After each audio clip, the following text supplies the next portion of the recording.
Բարի օր, հարգելի հայրենակիցներ, բարև ձեզ։ Կարծեք թե ավանդույթ եմ դարձնում ձեզ հետ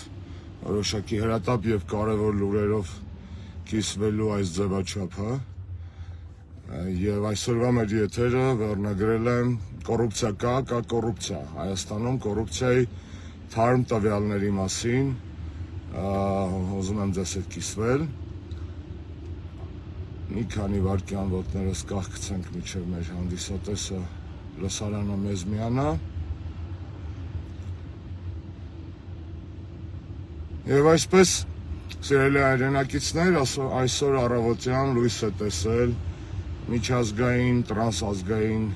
հասարակական կազմակերպության համաշխարհային մասշտաբի հայտնի Transparency International կառույցի տարեկան հերթական զեկույցը կոռուպցիայի ընկալման վարկանիշի մասին, ինդեքսի մասին իրականում, եւ սա այն կազմակերպությունն է, որը որ տարիներ շարունակ եւ մեր իշխանության օրոք եւ հիմա տարբեր երկրների հետ կապված իրականացնում է կոռուպցիայի ընկալման չափումներ եւ հրապարակում է իրենց տվյալները տարեկան զեկույցով։ Որպեսզի հասկանաք, որ սա կարևոր կառույց է կամ կարևոր զեկույց է, հիշեցնեմ, որ տարիներ առաջ, երբ որ Հայաստանը կտրուկ հետընթաց ապրեց կոռուպցիայի ընկալման ինդեքսով, Նիկոլի իշխանության օրոք, Նիկոլը դրա մասին խոսեց եւ կառավարության նիստին եւ հետո նիստից հետո օրեր անց հրավիրեց ինչ-որ անիմաստ հերթական խորհրդատվությունը, քննարկումները այն մասին, թե ինչ անենք, որ Հայաստանում կոռուպցիան վերանա։ Այսինքն սա համբավ ունեցող, որոշակի հեղինակություն ունեցող աշխարհում մեկ հայտնի կառույց է եւ կոռուպցիայի հետ կապված տարբեր երկրներում համարվում է հիմնական անկախ չակերտների մեջ անկախ կառույցը, ինչու չակերտների մեջ անկախ, որովհետեւ նման տրանսնացիոնալ ՀԿ-ները իրականում մաս են կազմում գլոբալ աշխարհակարգի վրա ազդեցություն ունեցող քաղաքական նշանակության նաև ազդեցություն ունեցող շրջանակների եւ մշտապես լինում են ամենայն դեպս կողմնակալ։ Դա եղել է մեր իշխանության օրոք, նաև որ ժամանակ իհարկե եղել է կոռուպցիա, ինչպես նաև սրանց օրոք կա եւ կլինի կոռուպցիան կա բոլոր երկրներում, կառավարություններում։ Խնդիրը հետեւյալի մասին է, թե որքանով է այս գործիքը օգտագործվում գեոպոլիտիկ նկատառումներից ելնելով, որքանով են այդ չափումները օբյեկտիվ եւ այդ պայի դրությամբ նման զեկույցների գլոբալ տերերը ինչ են ուզում ձեզ լսեցնել։ Մի խոսքով, վերադառնում ենք նիկոլական Հայաստան, ուրեմն կոռուպցիայի ընկալման ինդեքսով այս տարի Հայաստանը ուշադրություն հետընթաց է արձանագրել, հերթական անգամ մենք ունենք հետընթաց, ինչը վկայում է այն մասին, որ Հայաստանում ոչ միայն կա կոռուպցիա, ինչպես տարբեր երկրներում, կոռուպցիոն պայքարը Նիկոլի, այսպես ասած, հռչակված պայքարը իմիտացիոն է, անարդյունավետ է եւ բացի նրանից, որ մեր կենցաղում բոլորս գիտենք այդ կոռուպցիայի մասին, տեսնում ենք այդ բոլոր քպայականների դո եւ պոսլե նկարներից զռում է, այսպես ասած, կոռուպցիան, նրանց հայտարարագրերից է զռում այդ կոռուպցիան, մեր կենցաղում փոքր քաղաք է, փոքր երկիր է, բոլորը ամեն ինչ գիտեն, կոռուպցիան այնքան շատ է, որ արձանագրված է նաեւ Transparency International-ի այս տարվա զեկույցում։ Ավելին ասեմ ձեզ, ակնհայտ է, չէ, որ Նիկոլենց այսօրվա տերերը, գեոպոլիտիկ տերերը ուղղակի առնչություն ունեն նման միջազգային կառույցների վրա, առնչություն ունեն նրանց հետ, ազդեցություն են նրանց զեկույցների վրա։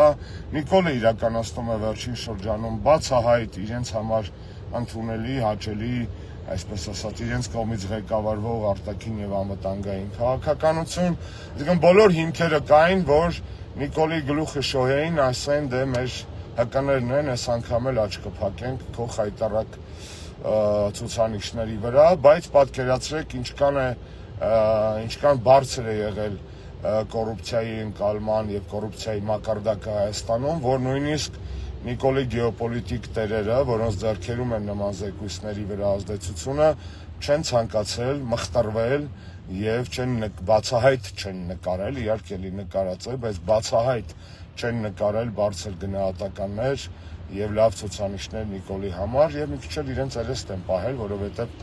ամբողջ ժողովուրդը խոսում է նիկոլական կոռուպցիայի մասին եւ այդ միջազգային կառույցը վստահ չէր ուզենա իր տարիներով վաստակած անաչառ ՀԿ-ի իմիջը մատաղ անել Նիկոլի փողասեր եւ շիրոտ, այսպես ասած, փողի նկատմամբ անոչ անտարբեր քաղաքական կերպարի համար մատաղ չէին անելու իրանց։ Ինչևէ, Հայաստանի կոռուպցիայի մակարդակը ուրեմն այս տարի վատ թարացել է եւ ցուցանիշը, այսինքն եւ միավորն է իջել, երկու բառ ասեմ ոնց են չափում, որ լավ հասկանանք, ուրեմն կոռուպցիայի մակարդակը, անկալման մակարդակը չափում են 0-ից 100 սանդղակով, որքան ավելի բարձր է միավորը, այնքան ավելի քիչ են կոռուպցիոն ռիսկերը, այնքան ավելի քիչ է կոռումպացված այդ երկիրը կամ այդ կառավարությունը։ Հայաստանի ցուցանիշը 1 միավորով իջել է եւ այս տարի կազմում է 46 բալ 100-ից, նախորդ տարի դա ուրեմն 47 բալ էր, նորից կրկնեմ, իհարկե կարող էին ավելի օբյեկտիվ գտնվել եւ իրականում էլ ավելի շատ բալեր հանել նիկոլական Հայաստանի կոռուպցիոն ցուցանիշից, բայց այս մի բալը գոնե հանել են, այսինքն ակնհայտ է, որ տենդենսը վատն է եւ ավելին Հայաստանի ցուցանիշները վատացել են նաեւ աշխարհում զբաղեցրած մեր տեղի առումով մենք այժմ գտնվում ենք կոռուպցիայի մեկ վայրկյան, ես ձեզ բացեմ կոնկրետ տվյալ, երկրորդ հեռախոսով տվյալներն եմ փնտրում, որ ձեզ ավելի հստակ ասեմ։ Ուրեմն անցյալ տարի 47 բալ էր, հիմա 46, այսինքն ցուցանիշը վատ թարացել է։ Անցյալ տարի Հայաստանը 63-րդ տեղում էր աշխարհում, հիմա 65-րդ տեղում է, այսինքն նահանջել ենք այս սանդղակում եւս, այսինքն ինչքան բարձր երկիր է, այնքան բարձր տեղ է գրավում երկիրը, այնքան ավելի պակաս կոռումպացված է, մենք այստեղ էլ ենք նահանջել։ Այսինքն Նիկոլի կողմից դեռևս տարիներ առաջ հռչակված թեզը, որ Հայաստանում կոռուպցիա չկա, իհարկե բոլորս գիտենք, որ խաշած հավերը վերակենդանանում էին եւ հոմերիկ ծիծաղի մեջ էին ընկնում այդ թեզից, բայց ոչ միայն խաշած հավերն են փաստորեն նման կոնվուլսիաների մեջ Նիկոլի այդ պնդումից նաև միջազգային կառույցներն են արձանագրում, որ Նիկոլը ստել է տարիներ առաջ եւ շարունակում է ստել։ Այսինքն Հայաստանում կոռուպցիան շարունակում է ծաղկել Նիկոլի օրոք եւ Նիկոլի շնորհիվ կարող ենք ասել, որովհետեւ պետության կողմից հռչակված հակակոռուպցիոն երակայությունը իր արդյունքը չի տալիս այդ ռազմավարությունները, ավելին Հայաստանում իրավիճակը վատանում է։ Ուրեմն ուզում եմ ձեզ պատմել, թե կոնկրետ զեկույցում ինչ խնդիրներ են մատնանշվել Հայաստանի հետ կապված։ Գրած է հետևյալը, որ Հայաստանը ընդունել է հակակոռուպցիոն օրենսդրություն եւ ռազմավարություններ, որոնք համապատասխանում են միջազգային ստանդարտներին, բայց ապագա առաջընթացը, պրոգրեսը ուրեմն խոչընդոտվում է կամ կախված է, այսպես կարող ենք թարգմանել, սա շատ կարևոր է, ուրեմն դատական իշխանության եւ դատախազության անկախությունից եւ էֆեկտիվությունից։ Այսինքն զեկույցում նշված է, որ Հայաստանում կոռուպցիայի մակարդակի աճը ուղղակիորեն կապված է այն հանգամանքի հետ, որ Հայաստանում դատական համակարգը անկախ չէ, իսկ դատախազությունը եւ անկախ չէ եւ էֆեկտիվ չէ, թե դատախազությունը, թե ուրեմն դատական համակարգը առհասարակ։ Սա ինչով է կարևոր, սա կարևոր է հասկանալու համար, թե որքան շահկապված են երկրում բոլոր խնդիրները, որովհետեւ եւ դատախազության եւ դատական համակարգի դերակատարությունը ֆատալ է, այսպես ասած, որոշիչ եւ ճակատագրական Հայաստանում նաեւ ժողովրդավարության հետընթացի, մարդու իրավունքների բազմաթիվ խախտումների եւ որպես դրա հակապսակ եւ հակաթակ երկրում առ այսօր արկա տասնյակ քաղբանտարկյալների տեսքով։ Այսինքն կախյալ դատական համակարգը եւ կախյալ դատախազությունը ստեղծում են հիմքեր թե կոռուպցիայի համար, կոռուպցիայի զարգացման համար, թե ստեղծում են հիմքեր Հայաստանում ժողովրդավարության հետագա ոտնահարումների եւ քաղաքական բանտարկյալների առկայության համար։ Սա կարևոր է հասկանալ, որովհետեւ այո, նիկոլական Հայաստանում իրավապահ համակարգը առհասարակ 4-րդ իշխանությունը մասնավորապես դարձել է մահակ ոչ միայն ընդդիմադիրների, ընդդիմախոսների հասարակության կարծիքը ճնշելու, կառավարելու, վախի մթնոլորտ տարածելու, այլ նաև սեփական հարստությունը դիզելու եւ ուրիշների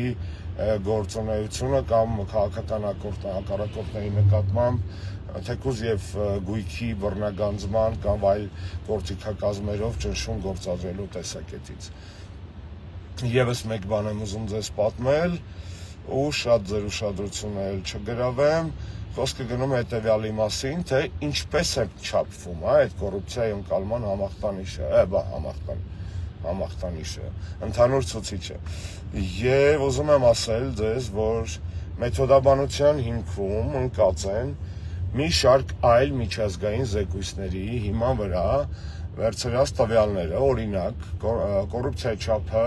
Հայաստանում, կոռուպցիայի մակարդակը չափվում է հաշվի առնելով ուրեմն Varieties of Democracy ինդեքսը, Նիկոլես ինդեքսը շատ էր սիրում առաջ, ըստ եղել այդ ընթացներ ամեն տարի գրեթե, Economist Intelligence Unity տարեկան պատրաստված Democracy ինդեքսի զեկույցը, World Economic Forum-ի համապատասխան զեկույցներ, այսինքն մի 5-6 միջազգային զեկույց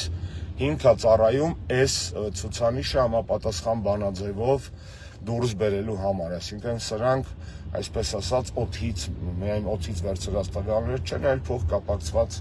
որոշակի հաշվարկների հիման վրա են ստեղծվում։ Ինչևէ, նորից իմի բերեմ, որ այս տարվա զեկույցը, անկախ նրանից, որ նման զեկույցները գրվում են Նիկոլի այսօրվա գեոպոլիտիկ տերերի ազդեցության ճարտարապետության օղակների կողմից, այնքան շատ Հայաստանում կոռուպցիան, այնքան զռուցում են այդ դեպքերը, որ անգամ այդ զեկույցները չեն կարողանում թաքցնել իրական վիճակը մեր երկրում եւ արձանագրվել է, որ Հայաստանում կոռուպցիայի մակարդակը աճել է, պայքարի անարդյունավետությունն է արձանագրվել, հիմքում ընկած է դատական համակարգի կախյալությունը եւ ոչ էֆեկտիվությունը, եւ Հայաստանը նահանջել է ոչ միայն բացարձակ ցուցանիշով, այլև աշխարհում զբաղեցրած, այսպես ասած, իր տեղով։ Սա է նիկոլական Հայաստանի ընդամենը մեկ ոլորտում մեկ փոքրիկ, չնայած կոռուպցիայի մասով, նիկոլական կոռուպցիայի մասով դժվար է ասել փոքրիկ, բայց գոնե մի ոլորտի մասին է խոսքը եւ այսպես գրեթե բոլոր ոլորտներում։ Հնարավորինս լավ օր եմ ձեզ մաղթում եւ ազատություն բոլոր քաղաքբանտարկյալներին։ Կոռուպցիա կա կոռուպցիա, Նիկոլ։